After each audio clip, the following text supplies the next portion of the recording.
Hello everyone, welcome to my podcast. Today I'm Agisna as host. Today we'll talk about something that many students can relate to: challenges in learning English and how to overcome them. I have a special guest with me, a grade student who will share her experience. Hello, Hi, could you introduce yourself? my name is Alea. I'm grade 8 and I'm excited to be here. But before we start, let me ask, how's your days going, Alia? My day has been great so far. Aku baru saja menyelesaikan PR. Ya, jadi rasanya santai. How about you? That's great to hear. I'm doing well too. Thanks for asking. So, are you ready to share your talk and experience with us today? Of course, aku sedikit gugup, tapi aku senang bisa membicarakan topik ini. No need to nervous. Just think of that as a fun chat. Alright, let's start with the first question. What do you think is the most difficult part of learning English? I think yang paling sulit itu vocabulary atau kosakata. Kadang ada terlalu banyak kata baru dan sulit. Ingat semuanya. Selain itu beberapa atau membingungkan karena terdengar mirip tetapi artinya berbeda. I see. Vocabulary can be challenging. How do you usually try to memorize new words? I read the words in my notebook and read them again and again. Saya juga menggunakan flashcard dan mencoba membuat kalimat sederhana dengan kata-kata itu. Misalnya, jika aku belajar kata delicious, aku menggunakan kalimat seperti this pizza is delicious. That's a smart way to learn. Now, besides vocabulary, there other challenges do you face in learning English? Dalam bahasa Inggris, apa sih tantangan yang kamu hadapi lagi selain vocabulary? Aku merasa grammar itu sulit, terutama saat menulis kalimat. Kadang aku tidak tahu kenapa harus menggunakan is, are, atau was. Yes, grammar can be tricky. What do you do understand grammar better? Apa sih yang kamu lakukan untuk lebih memahami grammar itu?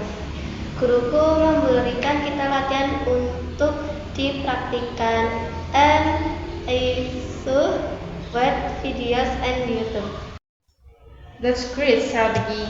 Now, let's talk about speaking English. Do you feel nervous when speaking in English in front of others? Apa kamu merasa gugup saat berbicara dalam bahasa Inggris di depan orang lain?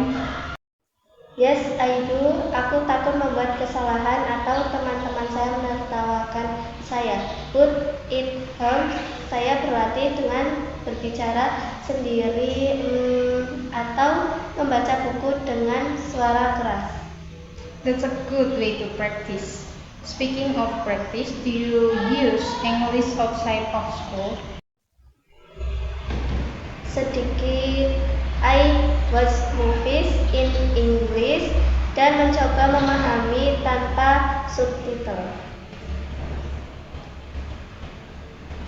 Saya juga bermain game dan instruksinya dalam bahasa Inggris, jadi saya belajar kata-kata baru dari situ.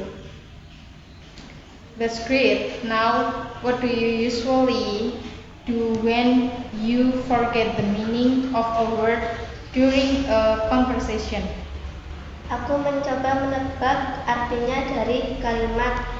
If again, I just sorry, I don't know the word or look it up later.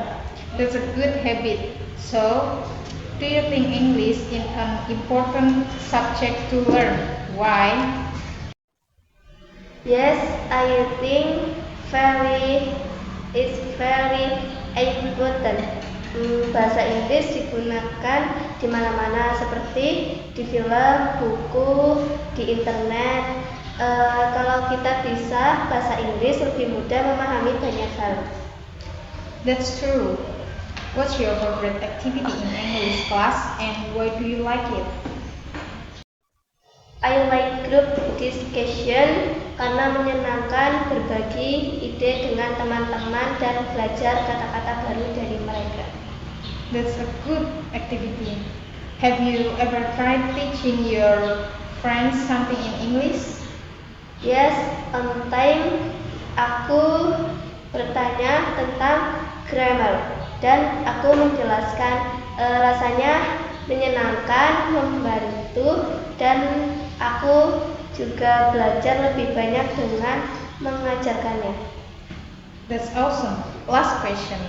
Do you think learning English will help you in the future? How? Yes, of course, kalau aku bisa ngomong bahasa Inggris dengan lancar, aku bisa dapat pekerjaan yang lebih bagus, sekolah ke luar negeri, atau jalan-jalan ke negara lain tanpa kesulitan. That's a great mindset, Alea. Thank you for sharing your experience and tips. I'm sure many students will learning from you. Thank you to if it can help others. Alright, everyone, that's all for today's podcast. Remember, it's okay to face challenges when learning English. Keep practicing and don't give up. See you in the next episode.